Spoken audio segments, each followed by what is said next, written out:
OK, Camilla, thank you very much indeed. And that story, if you want to read some more about it, it's an awful story, the Brazil kindergarten attack. It's on our website. It's bbc.co.uk/news.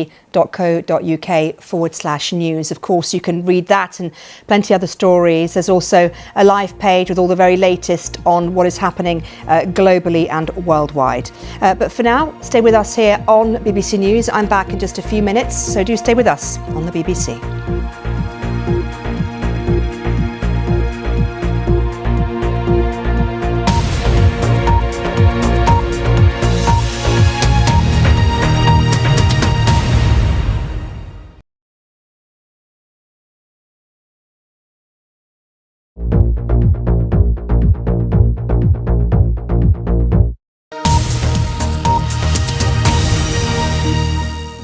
Now on BBC News, the biggest African and international news stories. Focus on Africa.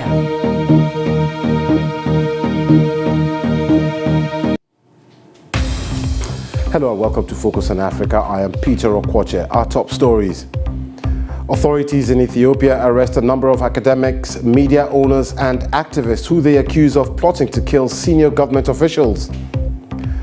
With the latest expulsion of French journalists from Burkina Faso, is the Sahel at risk of becoming a no-news zone?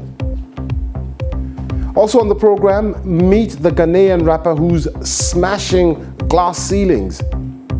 Eno Baroni tells us how she's risen to the top of the country's male-dominated rap game. And in sports, a tribunal has found experienced personnel in Kenya are helping elite athletes cover up their drug use.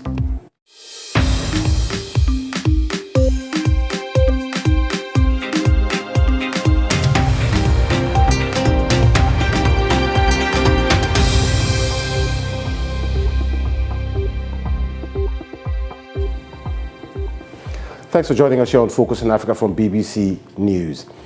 Authorities in Ethiopia have detained a number of people who they claim were plotting to kill senior government officials. Amongst the detainees are academics, media owners and activists. The government's National Security Task Force alleges attacks were being planned to hit targets across the country, including in the capital Addis Ababa. Our correspondent Kalkida Nibeltal has more. The BBC's Kalkida Nibeltal reported from Addis Ababa there. Now, a severe threat to press freedom. That's what France's Le Monde journalists are calling the recent expulsion of French correspondents from Burkina Faso. The global media watchdog Reporters Without Borders says the Sahel region is now more and more becoming a no-news zone. That's due to threats from armed groups, the junta, and activists on media freedom. My colleague Olivia Briand spoke to Atiana Oulon, a journalist from Burkina Faso, and began by asking him about his experiences trying to tell the news in the country. That's Burkinabe journalist Oulon Atiana speaking to my colleague Olivia Briand. Let's take a quick look now at other stories making the headlines across Africa and the rest of the world.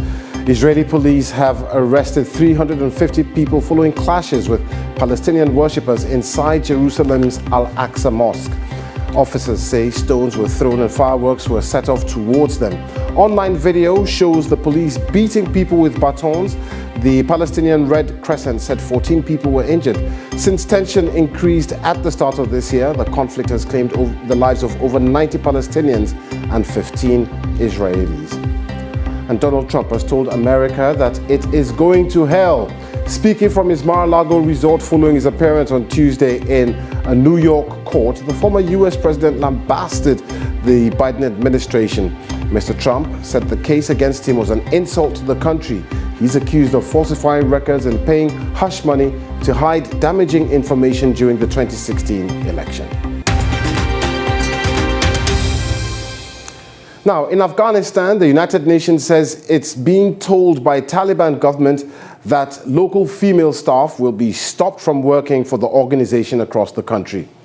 The UN said the Taliban had informed them verbally, but there had not been any written communication of the move.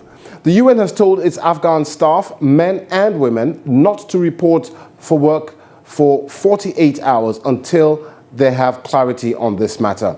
Meanwhile, Cindy McCain, the new head of the UN's World Food Programme, has been speaking about the challenges they face in ensuring food security in Afghanistan and the rest of the world. She said $23 billion is needed to feed the hungry, and explained where she hoped this money would come from.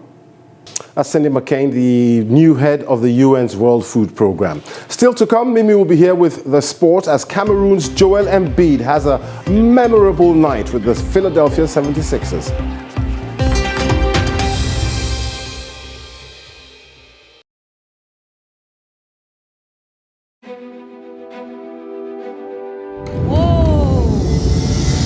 There is art all over Istanbul, but this has to be the strangest of all. Music is such an important tool in our lives, not just to bring pleasure, but also to heal and to bring hope. We're just in a period now that African brands are just owning that, owning what we have and projecting it in however they see fit. I just love this place because this is somewhere where memory itself is set in stone. Inspiring arts and culture on BBC News.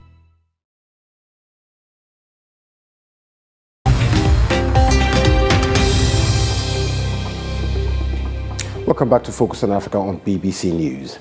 In eastern Senegal, people come from all over the West Africa, rather, to try to make their fortune in gold mines. The rush for the precious metal has dramatically transformed Bantako as a town on the borders of Mali and Guinea. To regulate the activity, the Senegalese state established a gigantic corridor in 2014 where artisanal gold panning is allowed. However, this situation still carries risks. The BBC's Priscilla Koinange reports. Brilliant stuff, isn't it? Let's bring you some sports now with Mimi. Thank you, Peter. Medically experienced personnel in Kenya are helping elite athletes cover up their drug use, according to a tribunal. The damning verdict was handed down after similar forged documents were found in 2 recent cases involving athletes now banned for doping. Celestine Caronet reports. That's all the sport for now. Lots more on the BBC Sport Africa website. Peter. And it's a shame about this whole racism thing, because there's another story coming out of Italy last night with Inter Milan striker Romelu Lukaku being racially abused by fans during the Coppa d'Italia in the game against Juventus. A real shame about that. Yeah, big shame indeed. Yeah, thank you very much for the sports, Mimi. Thanks, Peter. Now, remember, you can get in touch with me and some of the team on social media. I'm at Okwoche. But for now, that's it from Focus on Africa. Thanks for watching. See you again tomorrow. Goodbye.